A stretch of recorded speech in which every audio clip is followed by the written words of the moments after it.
सर्वजीत सिंह से दो पुश्त से रिश्ता है। सर्वजीत जी हमारे घर में पटना में मेरे बगल में रहते थे, तो हमारा वो औपचारिक मुलाकात था। नमस्कार, मेरा नाम आलोक है। आप लाइव चीज़ देख रहे हैं। देखिए, इस वक्त की बड़ी खबर निकल के आ रही है। 4 सीटों पर बिहार के उपचुनाव हो रहे हैं, बेलागंज, तरारी, रामगढ़ और इमामगंज में। अब ऐसे में बेलागंज सीट पर एक तरफ जहां बिहार सरकार के मंत्री अशोक चौधरी प्रचार कर रहे थे, कल देर रात को हमने तस्वीर दिखाई थी, एक बार फिर आपको तस्वीर दिखा रहे हैं। वहीं आज सुबह सुबह देखिए, आरजेडी के विधायक हैं कुमार सर्वजीत, बोधगया से जीत के आते हैं, उनके घर पहुंच गए हैं अशोक चौधरी। जेडीयू के कद्दावर नेता हैं, बिहार सरकार के मंत्री हैं अशोक चौधरी, और अशोक चौधरी के मिलनसार नीति को, हम फिर से कह रहे हैं मिलनसार नीति को, उनका जो मिलनसार रवैया है वो काफ़ी अलग है। उस नीति को आप जानते हैं और राजनीति में कभी भी कुछ भी संभव है। अब ऐसे में अशोक चौधरी पहुँच गए हैं कुमार सर्वजीत से मिलने के लिए। बेलागंज सीट पर उपचुनाव हो रहा है, जहाँ पर जेडीयू के उम्मीदवार मनोरमा देवी हैं। अब ऐसे में अशोक चौधरी ने मुलाकात की है आरजेडी के विधायक कुमार सर्वजीत से। तमाम तस्वीरें आपको दिखा रहे हैं। ये सुबह सुबह की तस्वीर है जब कुमार सर्वजीत के घर पहुंच गए हैं अशोक चौधरी, और वो क्या कह रहे हैं, क्यों पहुंचे थे, ये भी आपको सुनाएंगे। लेकिन देखिए, चुनाव में राजनीति होती है, पल पल राजनीति बदलती है, ये सभी को मालूम है। अब ऐसे में अशोक चौधरी जो कि जेडीयू का दावर नेता हैं, वह बिहार सरकार के पूर्व मंत्री आरजेडी के विधायक कुमार सर्वजीत के घर पहुँचे हैं, जिन्हें वो अपना मित्र भी बता रहे हैं।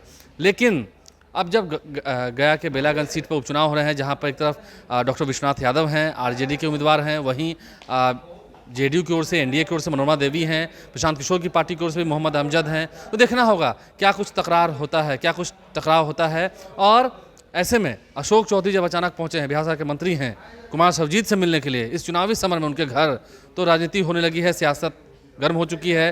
क्या कुछ अशोक चौधरी कह रहे थे, आपको सुनवाते हैं। आज आपकी बोधगया विधायक से मुलाकात होती है, क्या सियासी मायने बोधगया विधायक से आपकी मुलाकात हुई है उनके आवास पर? ये हम क्योंकि उनके बगल में ठहरे हुए हैं और हमारा सर्वजीत सिंह से दो पुश्त से रिश्ता है। हमारे पिताजी और उनके पिताजी का भी रिश्ता था।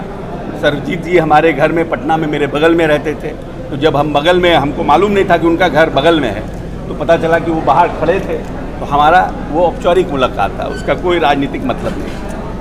तो अशोक चौधरी ने क्या कुछ कहा, हमने आपको सुनाया है। देखिए, चुनाव होना है, 13 नवंबर को वोटिंग होनी है और दीपावली का त्यौहार भी आना है। उससे पहले उन्होंने कहा है कि उनसे उनका संबंध काफ़ी पुराना है। खैर, चुनाव में, राजनीति में पुराने संबंध तो बड़े काम आते हैं। ऐसे भी आम जीवन में भी आप देखते होंगे, संबंध क्यों रहते हैं, सगे संबंधी काम आते हैं समय पड़ने पर। क्या समय पड़ने पर काम लिया भी जाएगा, ये एक बड़ी बात है। कल देर शाम को अशोक चौधरी प्रचार प्रसार कर रहे थे, गया के बेलागंज में बाजार में गए हैं, डोर टू डोर कैंपेनिंग की है, मेहनत कर रहे हैं। लेकिन मेहनत के साथ साथ, परिश्रम के साथ साथ, आप समझ सकते हैं रणनीतियाँ भी बन रही हैं। क्या सच में दोस्ती है, क्या इस दोस्ती का लाभ भी लिया जाएगा, देखना होगा। अभी तो राजनीति है, राजनीति बहुत होती है, और अशोक चौधरी की मिलनसार नीति कई मायनों में अहम मानी जाती है। बात हुई होगी तब तो गए होंगे, सवाल तो है। हमारे चैनल को सब्सक्राइब कर लें, साथ साथ फेसबुक पेज भी लाइक करें। धन्यवाद।